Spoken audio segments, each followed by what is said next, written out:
जय हिंद स्टूडेंट्स, मैं हूं रवि कुमार सक्सेना। आपका अपना छोटा सा प्यारा चैनल नंबर 1 क्लासेस में आपका स्वागत है। आज हम आपके लिए लेकर आए हैं इंजीनियरिंग मैकेनिक्स का एमसीक्यू। ध्यान दीजिए मेरे प्रिय छात्रों, ये इंजीनियरिंग मैकेनिक्स का एमसीक्यू काफ़ी इम्पोर्टेंट है। आप किसी भी एग्ज़ाम को लिखने जाइएगा, चाहे वो आपका डिप्लोमा का एग्ज़ाम हो, चाहे आपका इंजीनियरिंग का एग्ज़ाम हो, चाहे आपका किसी भी कम्पिटिटिव एग्ज़ाम हो, ये इंजीनियरिंग मैकेनिक्स का जो हम एमसीक्यू देने जा रहे हैं ये आपको काफ़ी मदद करेगा। तो चलिए हम समय को ना व्यर्थ करते हुए आज हम इंजीनियरिंग मैकेनिक्स का एमसीक्यू देखेंगे। हम पहला यूनिट को देखने जा रहे हैं जो कि फोर्स है अकॉर्डिंग टू एसबीटी बिहार के सिलेबस के अनुसार।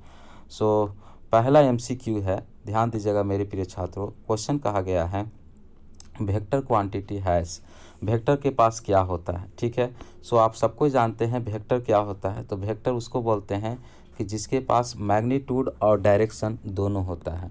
ध्यान दीजिएगा मेरे प्रिय छात्रों, the quantity which has both magnitude and direction is called vector quantity. Option number C जो है आपका बिल्कुल सही आंसर हो जाएगा। चलिए हम नेक्स्ट क्वेश्चन की ओर चलते हैं। नेक्स्ट क्वेश्चन आपका क्या है, इस तरह से जो है हमने आपको पहला क्वेश्चन कराया। Next question, force whose line of action passes through a common point are called dash dash forces. Option में दिया है concurrent, collinear, coplanar collinear, non concurrent. यहाँ पर जो है आपको ध्यान देना है, force whose line of action passes through the common point दिया है। ठीक है, यानी कि वैसा फोर्स जो एक ही पॉइंट पर मिलता है। मान लीजिए एक पॉइंट पर अगर मिलेगा तो उसको हम कौन सा फोर्स कहेंगे। मान लीजिए एक पॉइंट है, ठीक है, अब इसी पॉइंट पर जो है सब फोर्स आकर मिलेगा तो इसको हम कौन सा फोर्स कहेंगे। तो इसको हम बोलेंगे कनकरेंट फोर्स। कौन सा फोर्स हो जाएगा, तो कनकरेंट फोर्स आपका सही आंसर हो जाएगा।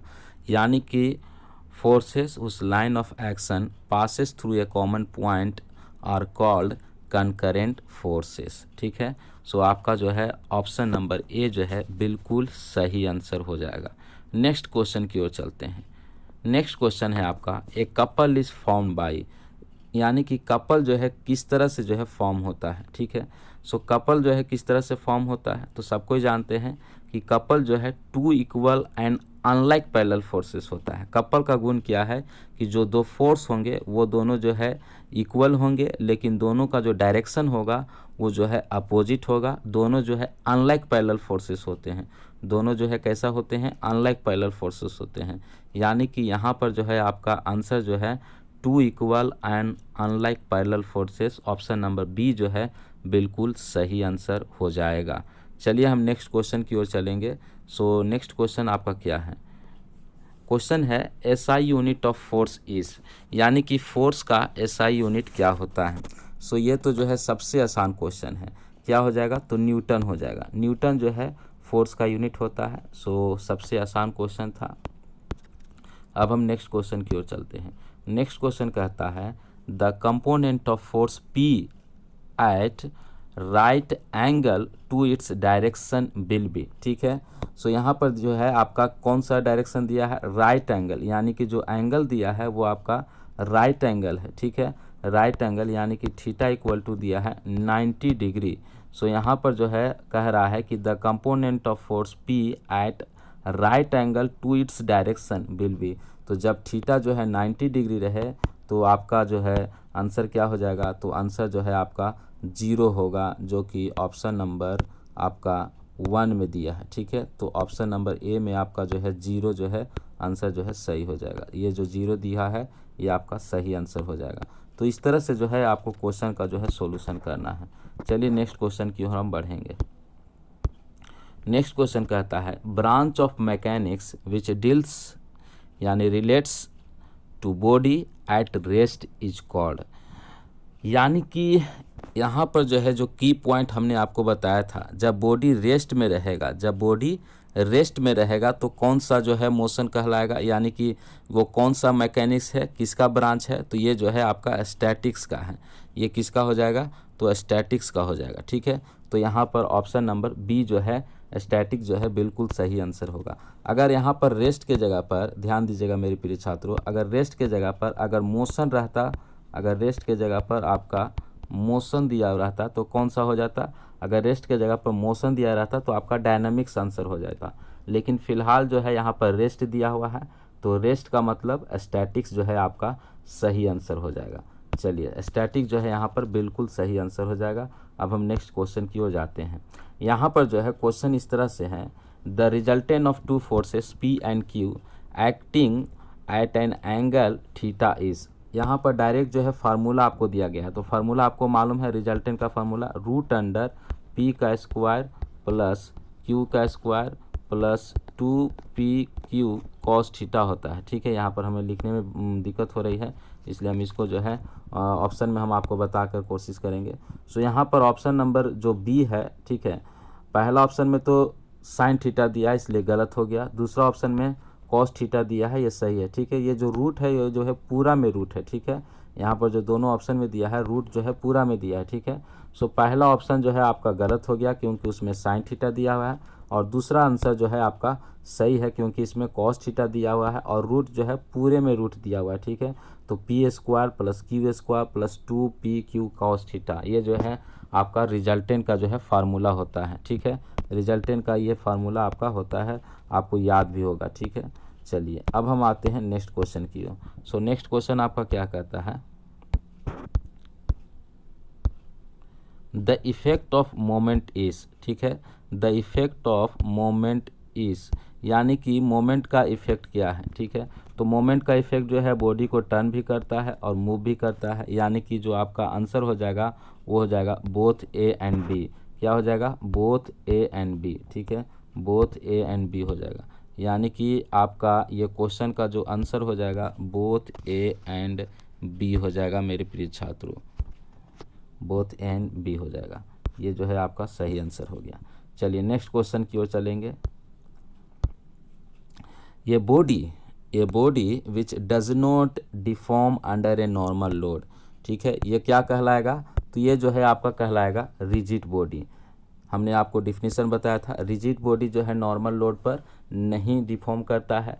ये body which does not deform under the normal load is called rigid body. Unit 1 का जो है डायरेक्ट आपको जो है डिफिनीशन पूछ दिया गया है, इसमें कोई समझने वाला जो है बात नहीं है, डायरेक्ट जो है आप इसको याद किए होंगे, समझते होंगे। यहाँ पर जो है आपका रिजिड बॉडी जो है आंसर हो जाएगा। नेक्स्ट क्वेश्चन है आपका, which of the following is scalar quantity. तो सबसे पहले स्केलर किसको बोलते हैं, तो स्केलर वो क्वांटिटी है जिसके पास केवल और केवल मैग्नीट्यूड होता है। ठीक है, the quantity which has only magnitude, the quantity which has only magnitude is called scalar quantity. तो ध्यान दीजिएगा, यहाँ पर जो पहला ऑप्शन है वेलोसिटी, तो वेलोसिटी आपका नहीं होगा क्योंकि इसके पास मैग्नीट्यूड और डायरेक्शन दोनों होता है। एक्सेलरेशन ये भी नहीं होगा।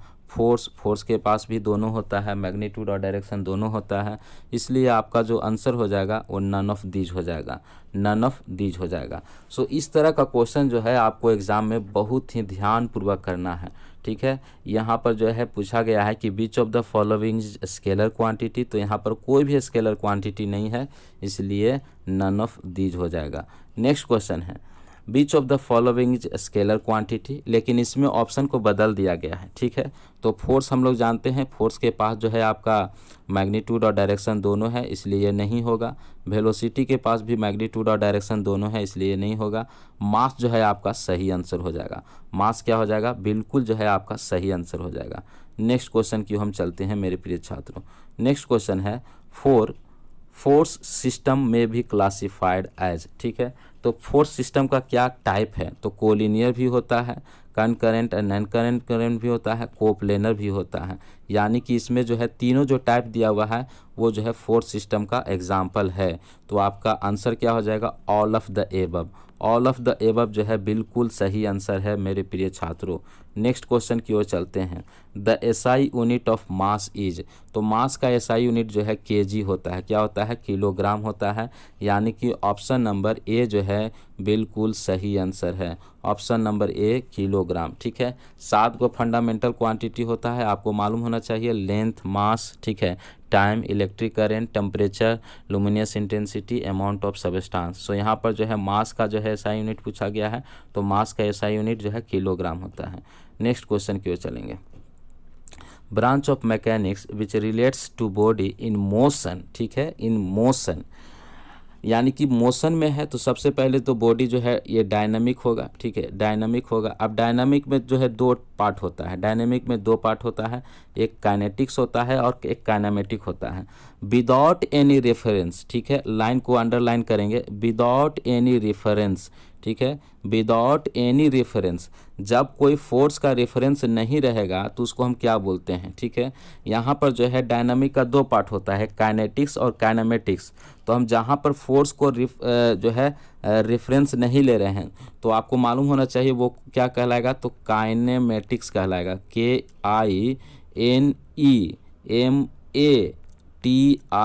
KINEMATICS, यानी कि काइनेमेटिक्स कहलाएगा। तो काइनेमेटिक्स जो है आपका ऑप्शन नंबर यहाँ पर जो है सी में दिया है, ठीक है, ये आपका सही आंसर है। क्यों जो है यहाँ पर काइनेमेटिक्स होगा, क्योंकि यहाँ पर लिखा हुआ है without any reference of force. तो यहाँ पर जो है हमने एक टेक्निक आपको बताया था कि एमए है, यहाँ पर एमए का मतलब फोर्स है, तो यहाँ पर फोर्स तो है तो हम फोर्स यहाँ पर कंसीडर नहीं करते हैं। तो काइनेमेटिक्स में तो ऑलरेडी फोर्स है, इसलिए हम यहाँ पर फोर्स को कंसीडर नहीं करते हैं। ये जो है हम आपको टेक्निक बताए थे जब हम आपको पढ़ा रहे थे। तो यहाँ पर जो है लिखा हुआ है branch of mechanics which relates to body in motion without any reference to the force is called kinematics हो जाएगा। सो इसका आंसर जो है काइनेमेटिक्स जो है, यानी कि ऑप्शन नंबर सी जो है बिल्कुल सही आंसर है। अगला क्वेश्चन है the moment of force about O of a rigid body is. So moment का फार्मूला होता है फोर्स इनटू डिस्टेंस, ठीक है, फोर्स इनटू डिस्टेंस, ठीक है, यानी कि आपका ऑप्शन नंबर जो बी है वो सही होगा। यहाँ पर जो है जो गामा का वैल्यू है वो जो है गामा जो है नीचे क्वेश्चन में लिखा रहेगा, गामा जो है एक डिस्टेंस को शो कर रहा है, ठीक है। तो आपका ऑप्शन नंबर बी जो है सही आंसर हो जाएगा।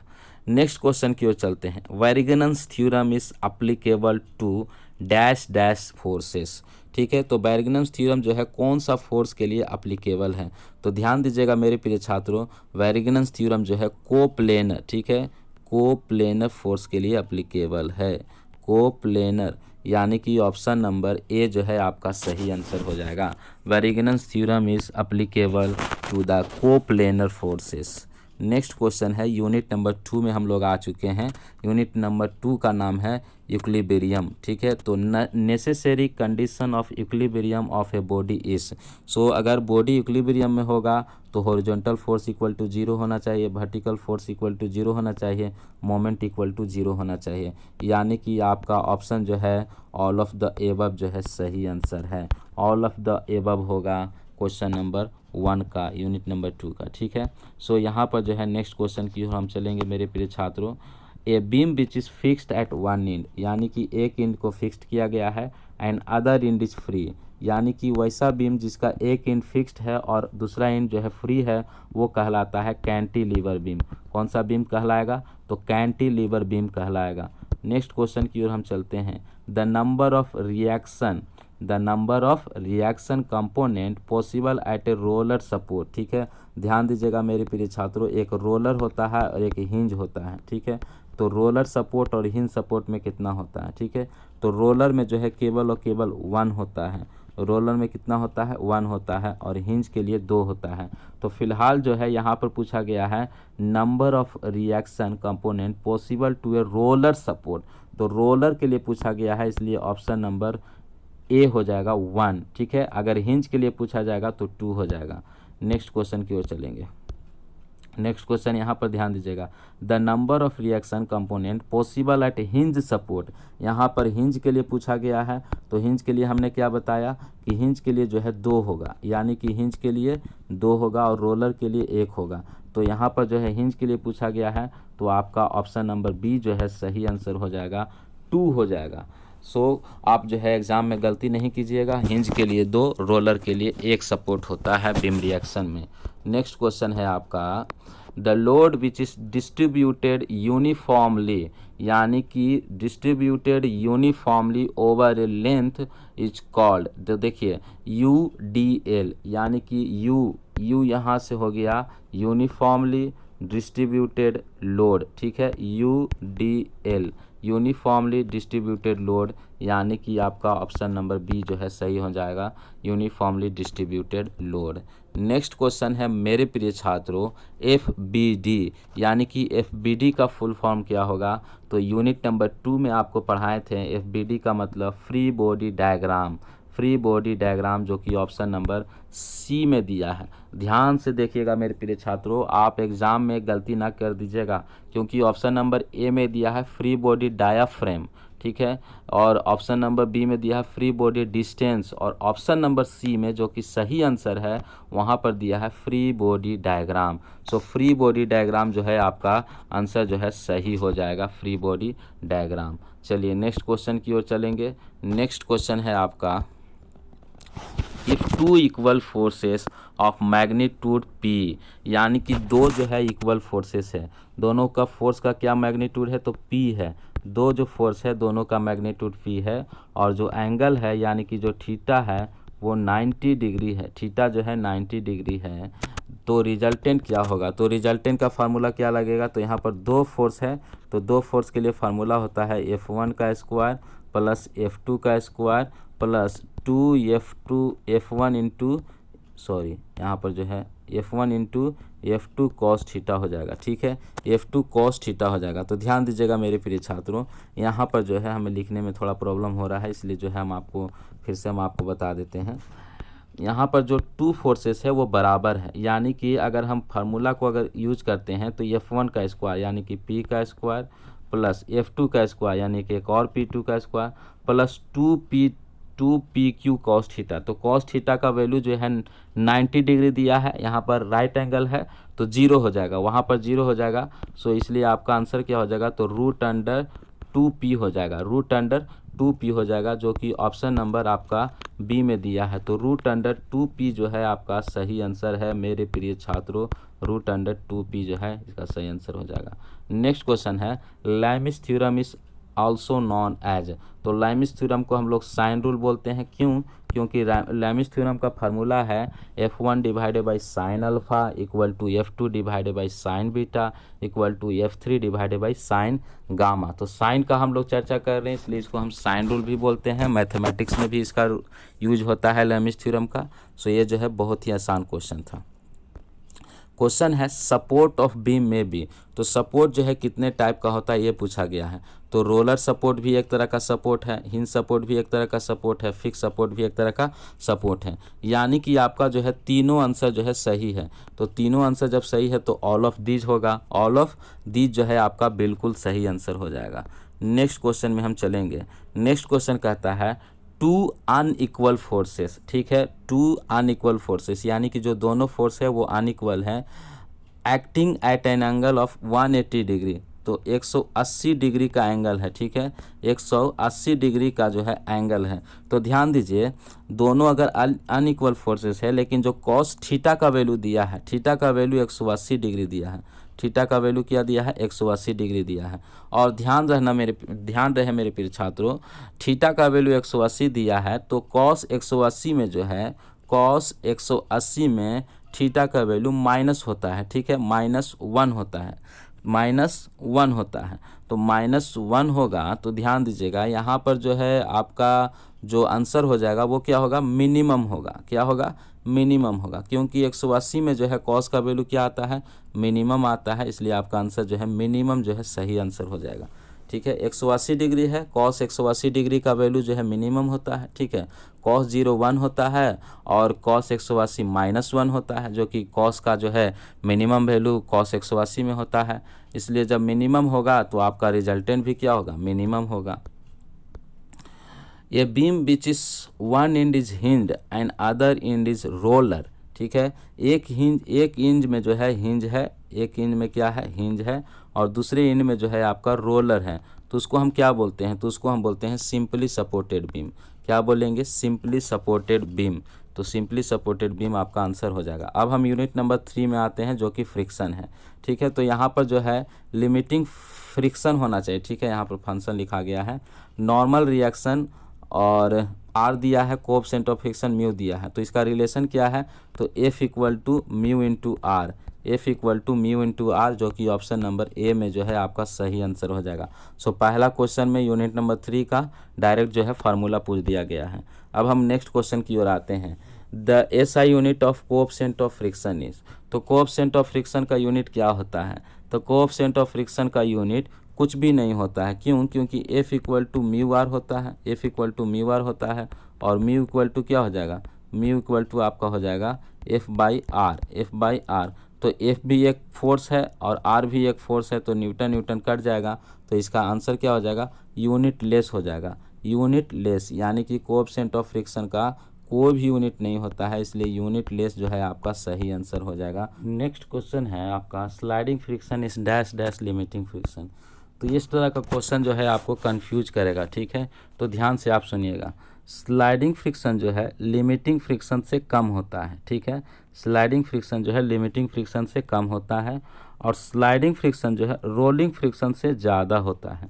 इस बात को याद रखिएगा, फिर से सुन लीजिए। स्लाइडिंग फ्रिक्शन जो है लिमिटिंग फ्रिक्शन से कम होता है, और स्लाइडिंग फ्रिक्शन जो है रोलिंग फ्रिक्शन से ज़्यादा होता है। फिर से आप सुन लीजिए, स्लाइडिंग फ्रिक्शन जो है लिमिटिंग फ्रिक्शन से कम होता है, और स्लाइडिंग फ्रिक्शन जो है रोलिंग फ्रिक्शन से ज़्यादा होता है। तो फिलहाल जो है क्वेश्चन पूछा गया है sliding friction is dash dash dash limiting friction, तो यहाँ पर जो है लेस देन हो जाएगा। क्या हो जाएगा? लेस देन हो जाएगा, क्योंकि स्लाइडिंग फ्रिक्शन जो है लिमिटिंग फ्रिक्शन से क्या होगा? तो कम होगा। नेक्स्ट क्वेश्चन की ओर आते हैं। तो नेक्स्ट क्वेश्चन जो है आपका कहता है फ्रिक्शन में भी, तो फ्रिक्शन जो है आपका तीनों टाइप होगा, ठीक है, आपका जो है स्टैटिक फ्रिक्शन भी है, रोलिंग फ्रिक्शन भी है, और स्लाइडिंग फ्रिक्शन भी है। तो आपका आंसर जो है आपका क्या हो जाएगा? All of these, all of these जो है आपका बिल्कुल सही आंसर है। नेक्स्ट क्वेश्चन है sliding friction is dash dash dash limiting friction. आ गया ना, मैंने बोला था ना कि जो स्लाइडिंग फ्रिक्शन होता है वो रोलिंग फ्रिक्शन से ज़्यादा होता है। रोलिंग फ्रिक्शन से क्या होगा? तो ग्रेटर देन होगा। उसी तरह से स्लाइडिंग फ्रिक्शन जो है लिमिटिंग फ्रिक्शन से कम होता है, ठीक है। तो अभी यहाँ पर रोलिंग फ्रिक्शन के बारे में पूछा गया है, तो ग्रेटर देन हो जाएगा, जो कि सही आंसर है। Frictional force dash dash dash on area of contact surface, यानी कि फ्रिक्शन फोर्स जो है एरिया ऑफ कॉन्टैक्ट सरफेस पर डिपेंड करता है, हाँ कि नहीं? तो एरिया पर पहले बात करेंगे कि फ्रिक्शन फोर्स एरिया पर तो डिपेंड नहीं करता है। फ्रिक्शन फोर्स जो है नेचर पर डिपेंड करता है, सरफेस का नेचर कैसा है उस पर डिपेंड करता है। तो यहाँ पर पूछा गया है कि क्या friction force area of contact पर डिपेंड करता है? तो नहीं, एरिया ऑफ कांटेक्ट पर डिपेंड नहीं करता है। तो डिपेंड नहीं करता है, इसलिए क्या हो जाएगा? तो इंडिपेंडेंट हो जाएगा। क्या हो जाएगा आपका आंसर? इंडिपेंडेंट। सो इंडिपेंडेंट जो है आपका सही आंसर हो जाएगा। क्वेश्चन नंबर जो अभी यहाँ पर हम आपको शो कर रहे हैं, यहाँ पर इंडिपेंडेंट हो जाएगा, यानी कि फ्रिक्शन फोर्स जो है एरिया ऑफ कांटेक्ट पर डिपेंड नहीं करता है। किस पे डिपेंड करता है? तो नेचर पर डिपेंड करता है, नेचर ऑफ सरफेस पर। Angle of repose, angle of repose क्या होता है? तो एंगल ऑफ रिपोज हमने आपको बताया था, यानी कि यहाँ पर जो है अल्फ़ा इक्वल टू 5 होता है। अल्फ़ा इक्वल टू क्या होता है? 5 होता है, डायरेक्ट जो है आपको हम बताए थे। सो यहाँ पर ऑप्शन नंबर ए जो है आपका बिल्कुल सही आंसर हो जाएगा। नेक्स्ट क्वेश्चन है force of friction depend upon. अब यहाँ पर क्वेश्चन जो है आ गया कि फोर्स ऑफ फ्रिक्शन किस पे डिपेंड करता है? तो फोर्स ऑफ फ्रिक्शन जो है एरिया ऑफ कांटेक्ट पर डिपेंड नहीं करता है, नेचर पर डिपेंड करता है, यानी कि ऑप्शन नंबर बी जो है आपका सही आंसर हो जाएगा। नेचर पर डिपेंड करता है मेरे प्रिय छात्रों। सो यूनिट नंबर 4 का जो है पहला क्वेश्चन हम लोग देखेंगे, centroid of A triangle is. So unit number 4 में सेंट्रॉयड है, तो सेंट्रॉयड का फार्मूला क्या होता है? तो h/3 होता है फ्रॉम बेस, ठीक है, ये तो डायरेक्ट जो है फार्मूला है, आसान सा। नेक्स्ट क्वेश्चन है सेंट्रॉयड ऑफ सेमी सर्कल, ठीक है, फ्रॉम इट्स बेस, यानी कि सेंट्रॉयड ऑफ सेमी सर्कल एक तो होता है O यानी कि सेंटर, और दूसरा होता है 4r divided by 3 pi. Direct जो है आपको फार्मूला से क्वेश्चन पूछा गया है, 4r डिवाइडेड बाई 3 पाई हो जाएगा सेंट्रॉयड ऑफ सेमी सर्कल, ठीक है। नेक्स्ट क्वेश्चन की ओर चलेंगे मेरे प्रिय छात्रों। Centre of gravity of sphere lies at A. तो centre of gravity of sphere जो है सेंटर पर होगा, यानी कि ऑप्शन नंबर ए जो है सही आंसर हो जाएगा। नेक्स्ट है centre of gravity of hemisphere is at a distance of dash dash dash from its base measure along the vertical radius R. तो यहाँ पर जो है आपका ऑप्शन जो है बी जो है सही है, 3r/8, 3r/8। डायरेक्ट जो है आपको फार्मूला पूछा है, इसमें कोई समझाने की बात नहीं है, डायरेक्ट जो है आप फार्मूला को याद रखिएगा। नेक्स्ट क्वेश्चन है centroid of circle is lies at, तो सेंटर पर लाई करेगा, ये तो एकदम सबसे आसान क्वेश्चन है। क्वेश्चन है the centre of gravity of a plane lamina is not its geometrical centre if it is. तो देखिए सर्कल का जो है सेंटर होता है, तो ये ऑप्शन गलत हो गया। स्क्वायर का भी सेंटर होता है, तो ऑप्शन गलत हो गया। तो राइट एंगल ट्रायंगल का आपका सेंटर में नहीं होता है, ठीक है, ये सेंटर में नहीं होता है, इसलिए आपका आंसर क्या हो जाएगा, right angle triangle. Question number हम जो है यूनिट जो है आपका 5 में जाएंगे, जो कि सिंपल मशीन है, और क्वेश्चन नंबर 1 देखेंगे यूनिट 5 का। A machine is said to be ideal if its efficiency is, तो 100% होना चाहिए आइडियल मशीन का।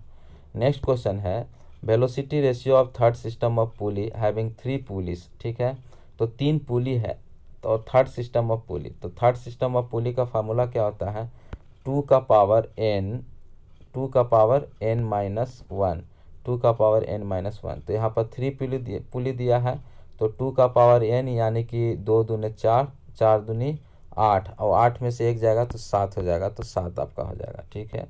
नेक्स्ट क्वेश्चन है mechanical advantage of machine is expressed as, तो मैकेनिकल एडवांटेज क्या होता है, एम ए, तो एम ए तो आपका हो गया लोड बाई एफर्ट, एक फार्मूला होता है, ठीक है, मैकेनिकल एडवांटेज का। और दूसरा दिया है आउटपुट बाय इनपुट, तो आउटपुट बाय इनपुट तो होगा नहीं, ठीक है, क्योंकि वो तो एफिशिएंसी का फार्मूला होता है। सो फिलहाल जो है आपका जो करेक्ट आंसर होगा वो आपका लोड बाय एफर्ट हो जाएगा, मैकेनिकल एडवांटेज का फार्मूला।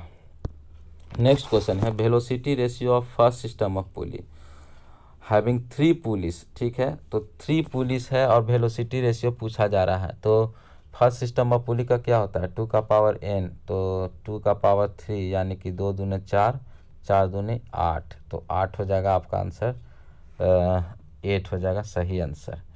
नेक्स्ट क्वेश्चन है a machine is reversible when its efficiency is, तो मशीन जो है रिवर्सिबल तब भी होगा जब उसका एफिशिएंसी जो है ग्रेटर देन 50% होगा। कितना होना चाहिए, ग्रेटर देन 50%।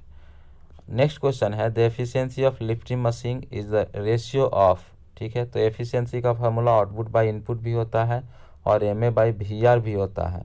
ध्यान दीजिएगा आउटपुट बाय इनपुट और M A by V R भी होता है, इसलिए आपका आंसर जो है बोथ ए एंड बी होगा, बोथ ए एंड बी। इसको आप जो है देख लीजिएगा ध्यान से, बोथ ए एंड बी जो है आपका सही आंसर होगा। नेक्स्ट क्वेश्चन है ए स्क्रू जक इज यूज टू, तो स्क्रू जक जो है हेवी लोड को उठाने के लिए होता है, ठीक है, जो कि ऑप्शन नंबर ए में दिया है। नेक्स्ट क्वेश्चन है when in a machine its mechanical advantage is equal to its velocity ratio the machine is called reversible machine, self locking machine, ideal machine, ठीक है, तो इसको हम आइडियल मशीन बोलेंगे जब जो है आपका मैकेनिकल एडवांटेज और वेलोसिटी रेशियो दोनों बराबर हो जाए, ठीक है, तो इसको क्या बोलेंगे, आइडियल मशीन बोलेंगे। तो ये आपका जो है आइडियल मशीन हो जाएगा। सो इस तरह से जो है हमने 5 यूनिट तक हम आपको एमसीक्यू कराएं। सो आई होप आपको जो है पूरा एमसीक्यू आपको समझ में आ गया होगा, और आपका जो भी एग्ज़ाम है इंजीनियरिंग मैकेनिक्स का आप अच्छे तरीके से लिखिए और अच्छा नाम कीजिए। तब तक के लिए हम विदा लेते हैं। जय हिंद, वंदे मातरम।